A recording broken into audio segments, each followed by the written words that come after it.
Hey YNR fans! Waving hand, welcome to YNR Trends, your go-to spot for the juiciest Young and the Restless updates, shocking spoilers, and all the drama you can't stop talking about. From surprise returns to scandalous twists, we break it all down for you, every day. So grab your coffee, hit that subscribe button, and let's dive right into Genoa City's hottest gossip. The Young and the Restless recap for Thursday, September 4th indicates Claire Newman will seek illicit dirt on Audra Charles, while Kane Ashby proposes Michael Baldwin as his fixer. On Kane's train, he'll meet Michael and wonder if his retirement was really about getting out from under Victor Newman's boot. Michael will grill Kane about the motive for this meeting, prompting Kane to admit that he needs a fixer. Michael knows how to do things off the grid and isn't afraid to get his hands filthy, so Kane will want to make him a valuable member of his team. Michael will be cautious and nearly leave the meeting until Kane texts him the starting pay. That will retain Michael's attention, but he will question if a crime has occurred, given Kane's willingness to pay such a large sum. Michael will want to know exactly what he'll be mending, but Kane will not reveal anything until attorney-client privilege is fully invoked. Although Michael refuses to commit to the job, Kane insists that he will not say no. All Kane will ask is for Michael to consider his generous offer, which is only the beginning. Audra will notice Claire has had a few drinks at society, so she will mock her and presume Holden Novak is playing the same old Vesper act he uses with all of his girlfriends. Claire will call Audra a bitch several times throughout this talk, but Audra will persevere and highlight her moonlight meeting with Kyle Abbott. Audra will lunge at Claire after she taunts her about her unsuccessful career and the loss of Nate Hastings. Holden will grasp Audra and prevent a physical clash. Audra will also discuss Claire's past as a poisoner, implying that she, unlike Claire, is not pathological. Claire will confront Audra and basically warn her that she may be dangerous if Audra does not back down. After that, Holden will take Claire to Crimson Lights for coffee to help her get sober. Holden will not blame Claire for giving as good as she received with Audra, but Claire will be looking for a method to gain an advantage. Claire will press Holden to divulge what occurred with Audra in LA, assuming it included something unlawful. Holden will be hesitant to talk about his dark past, but Claire will seem as if it makes him more interesting. On Thursday's episode of The Young and the Restless, Nikki Newman will surprise Victor with a romantic night filled with memories from their past. Victor will reminisce with Nikki and inform her on his knowledge of Colin Atkinson's final fraud, hinting to Kane's involvement. If that son of a bitch does not comply, Victor will insist that Kane's reputation will deteriorate even further. Victor will eventually dance with Nikki to honor their love, so there will be lots of lovely moments for this too. Claire had never felt a more hazardous combination of despair and determination in her chest. For weeks, she'd been attempting to regain some kind of respectability in Genoa City, but every time she thought she was making progress, Audra Charles seemed to tighten her grasp on the people and influence that Claire required. It wasn't just about work or position, it was personal. Audra's arrogant smirk, the way she spoke down to her, and the subtle jabs that reminded Claire of her own deepest faults ripped holes in her heart. Claire told herself she didn't want to go that low or drag herself into another scandal, but as she thought about it, she realized she needed leverage. If Audra had skeletons in her closet, and Claire was confident she did, the only way to level the playing field was to unearth them, no matter how unlawful the digging became. She had the thought in the calm hours of the night, when she was unable to sleep. She paced the floor of her modest apartment, making excuses and reminding herself of how she'd been twisted or dismissed. She thought of Kyle, Summer, and the individuals who had given her a glimpse of acceptance just to take it away. Audra had her claws in so many of them, particularly Nate and Kyle, that Claire thought she would be forever eclipsed. Claire's animosity rose, and she realized she needed her own fixer, a way to break Audra down without putting her fingerprints on the crime. She practiced her resolution by whispering into the mirror, "I'll find the dirt.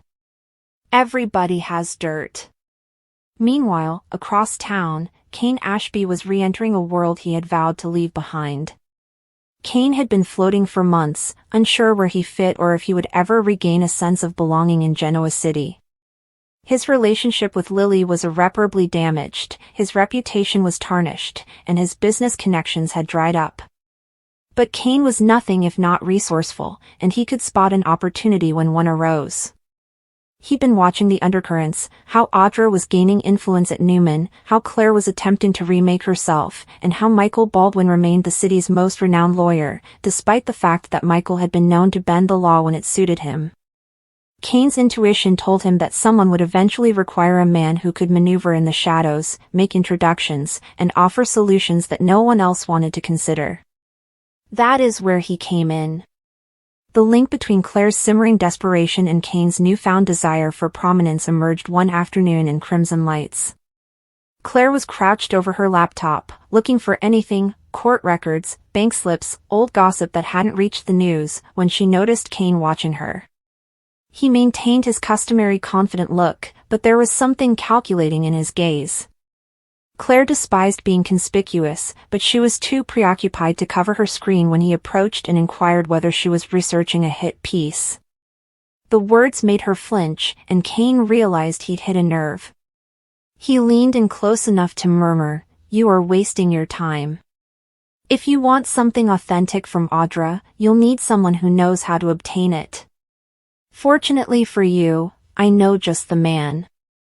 Claire wanted to ignore him. Kane was known for causing trouble and leaving wreckage, but his timing was almost too perfect. She asked what he meant, keeping her voice quiet for fear of being overheard. Kane described Michael Baldwin not as the upstanding attorney everyone saw in court, but as a fixer, a man who could erase mistakes and uncover secrets when the proper client asked. Kane portrayed Michael as someone who could be swayed if the stakes were sufficiently high. Claire's heartbeat quickened. She had always knew Michael was powerful, but she had never considered approaching him in such a sneaky manner. Kane made it seem plausible, even inevitable. For Kane, it was a calculated gamble. He was unsure how Michael would react to being pitched in this manner, but he knew Michael had a history of breaking the rules. And Kane, with his easy grin and ability to persuade, thought he could spin it as an opportunity to clean up the mess rather than a plot. Claire was taking the biggest risk. She was vulnerable, unpredictable, and prone to mood swings. But, if Kane plays his cards right, she could be his way back to the high-stakes tactics that he used to enjoy. He offered to make the introduction, but only if she trusted him enough to allow him take the lead. Claire returned home that night, vibrating with turmoil. She tried to convince herself that she could still leave, that she didn't have to get involved in Kane's machinations, but then she remembered how Audra had looked at her the previous day at society, as if she were a child playing a game she'd never win. That sneer lingered in her imagination. By dawn, she had convinced herself that she was doing this for survival rather than revenge. She texted Kane a simple yes. Kane did not waste time. He approached Michael, claiming to seek guidance on a confidential business matter. Michael was cautious as usual, unwilling to be drawn into anything ambiguous, but Kane's voice conveyed just enough urgency that Michael consented to meet him at his office after hours. Kane rehearsed his pitch on the way there, reminding himself he wasn't asking Michael to breach the law overtly, but rather to bend it, to use his network, knowledge, and influence. He knew Michael thrived on safeguarding clients, which might be interpreted as shielding someone from an enemy. Still, when Kane walked into that office, he couldn't help but feel nervous. Michael Baldwin was not a man who could be easily manipulated. When Kane sat across from Michael, he began cautiously. He mentioned Claire, her quest for redemption, and how Audra exploited every weakness to keep her down. He didn't say illegal overtly, but he hinted at the need for something off the record, something hidden away that could tip the scales. Michael leaned back in his chair, arms folded and brows narrowed. "You're not asking me to break the law," Michael replied bluntly, sounding more like a warning than a question. Kane replied with a half smile, "I'm asking you to protect someone who wouldn't stand a chance otherwise. Call it evening the playing field." Michael did not respond immediately away, and the stillness stretched like a test Kane was not sure he passed. Claire was pacing in her apartment, waiting for Kane's news and rehearsing every conceivable conclusion. What if Michael laughed them out the room? What if he went directly to Victor or Nikki with the information? What if Audra found out before they had anything solid? The paranoia weighed heavily on her, but so did the prospect of victory. For the first time, she imagined what it would be like to see Audra trapped and her facade crack. She imagined being able to look her in the eyes and say, "I know who you really are." That fantasy alone was enough to keep Claire interested, no matter how hazardous the idea became. The intricate dance of power, desperation, and moral compromise forms the central nervous system of any long-running television drama, and the scenario in which Claire seeks illegal dirt on Audra, leading to Kane pitching Michael as the fixer, is a particularly potent example of this dynamic. This triad of characters, each with their own distinct history and psychological makeup, becomes entangled in a plot that is far more than a simple Machiavellian scheme. It is a rich narrative device that exposes the fragile foundations of corporate and personal power, the corrosive nature of ambition untethered from ethics, and the tragic cycle of trauma that often fuels the most desperate actions in the world of high-stakes business and personal vendettas. To analyze this situation is to peel back the layers of not just a plot, but of character pathology, societal commentary, and the timeless dramatic question of how far one is willing to go to secure their desired future, and what they ultimately lose in the process. Claire's motivation is the engine of this entire sequence, and it is rooted in a profound and multifaceted desperation. To understand her quest for illegal information on Audra, one must first appreciate her position. Often, characters like Claire exist in a state of perceived existential threat. Audra likely represents more than just a business rival. She is a symbol of everything Claire fears losing: her status, her control, her carefully constructed identity within the corporate hierarchy. Perhaps Audra possesses a natural talent or a strategic insight that Claire feels she cannot match through legitimate means. Maybe Audra has uncovered a vulnerability in Claire's own position, or perhaps their conflict is deeply personal, rooted in a past betrayal or a clash of ideologies that has escalated beyond professional disagreement. Claire's decision to seek illegal dirt is a critical tipping point. It signifies a move from competing within the established rules of corporate engagement to operating in the shadows. This decision is never taken lightly. It is a confession of weakness. It admits that she cannot defeat her adversary on a level playing field, that her own resources, intellect, or influence are insufficient. The choice of the word dirt is also telling. It is not merely information, it is damaging, shameful, potentially ruinous information. Claire does not seek to outperform Audra, she seeks to obliterate her, to tarnish her reputation so completely that she is removed from the board altogether. This suggests a deep-seated fear and a venomous hatred that has curdled any sense of sportsmanship or ethical constraint. Her desperation may be born of a past where she herself was a victim, where she learned that the world is a brutal place and that only the ruthless survive. This creates a tragic circularity. The abused becomes the abuser, the victim of dirty tactics now employs them, perpetuating the very environment of corruption she may have once decried. Enter Kane, the crucial intermediary in this toxic transaction. Kane's role is that of a facilitator, a character who exists in the moral gray zones of the narrative universe. He is not the originator of the dark impulse, but he is its enabler, the one who knows how to get things done when the official channels are closed or ineffective. His decision to pitch Michael as the solution is a character statement in itself. It reveals that Kane operates within a network of individuals whose skill sets include activities outside the law. He knows who to call, he understands the marketplace for illicit services. His pitching of Michael is not done with overt malice, it is likely presented as a simple, pragmatic solution to Claire's problem. You have a need? I know a guy. This normalization of corruption is a key function of characters like Kane. They sand down the sharp, alarming edges of illegal acts, presenting them as just another business strategy, a tool in the arsenal. Kane's motivations are also ripe for analysis. Is he doing this out of loyalty to Claire, perhaps hoping to curry favor or put her in his debt? Is he motivated by a personal dislike for Audra?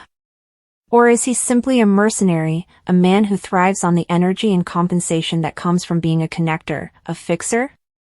His involvement demonstrates that corruption is rarely a solitary act. It requires ecosystems, networks of people willing to bend or break the rules, who reinforce each other's willingness to transgress. By pitching Michael, Kane provides Claire with both the means and a form of moral absolution. She is not alone in this, a professional is involved. This shared culpability makes the step easier to take, diluting her personal responsibility within a chain of command and consultation. Then there is Michael, the proposed fixer.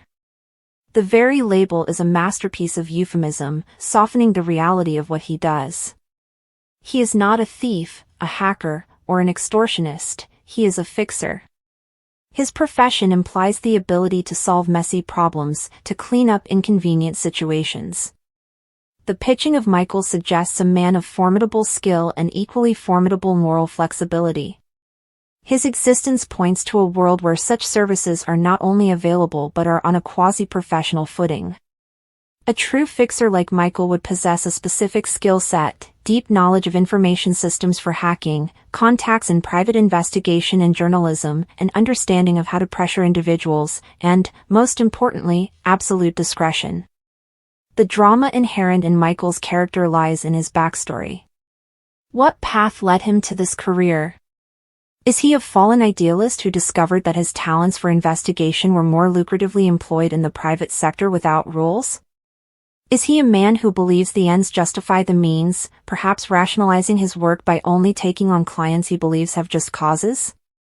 Or is he a pure cynic, viewing the world as a game and information as the ultimate currency, with no allegiance to any side except the one that pays? His involvement raises the stakes exponentially. Claire's desperation and Kane's facilitation are one thing, but bringing in a professional operative moves the plot from an impulsive mistake to a premeditated conspiracy. The audience is left to wonder what Michael's methods will be. Will he hack into Audra's emails and financial records? Will he dig into her past, seeking out former lovers or disgruntled associates willing to trade secrets for cash? Will he plant evidence or fabricate it entirely? The illegal dirt could be anything from a genuine, hidden crime to a manufactured scandal designed to achieve the same effect. The interplay between these three characters creates a complex web of dramatic irony and tension. The audience is made privy to the conspiracy, watching as the trap is set for Audra, who remains unaware. This creates a sense of impending doom, a clock ticking down towards the moment of exposure.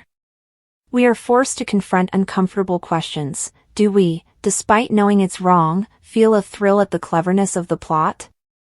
Do we, on some level, sympathize with Claire's desperation, understanding the animal instinct to fight dirty when cornered?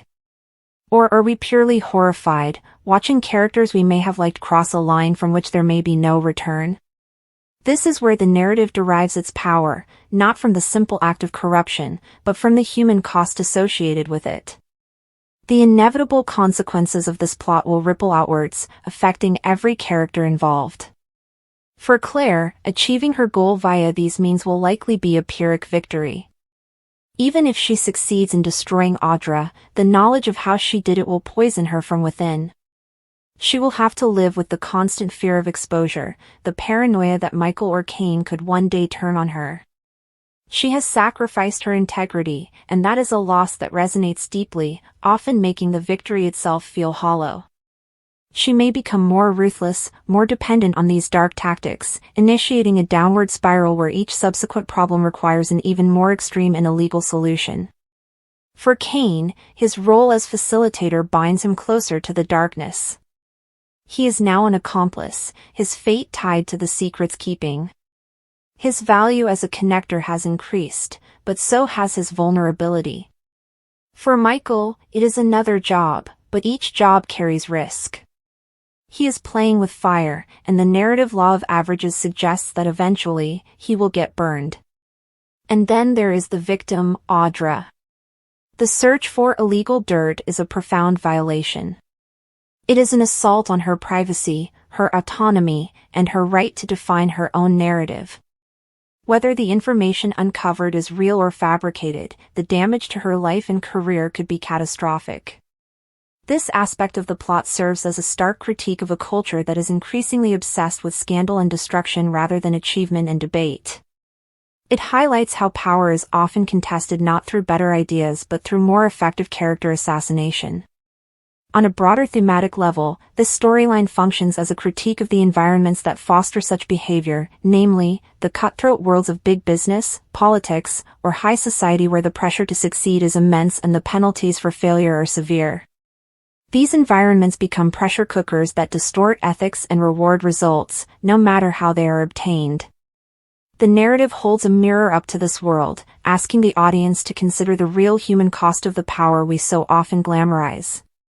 In conclusion, the plot of Claire seeking illegal dirt on Audra, facilitated by Kane and executed by the fixer Michael, is a meticulously crafted dramatic arc that serves as far more than a plot twist. It is a profound exploration of character under pressure. It dissects the anatomy of desperation, revealing how perceived powerlessness can lead to moral abdication. It examines the banality of evil in the form of Kane's casual facilitation and the professionalization of corruption in the figure of Michael. It forces the audience to confront their own ambivalence about power, success, and the lengths required to achieve them.